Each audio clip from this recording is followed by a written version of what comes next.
আমি আজও পাগল তোমারই ওই প্রেমে, গেছি হারিয়ে রাতের আকাশে। তবে কি কাহিনী শেষ আমাদের?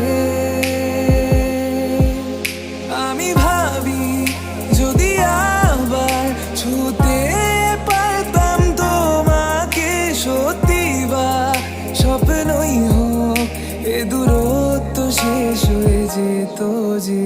ভালো লাগা ভালোবাসার তফাৎ কি যে হয় জানতাম না।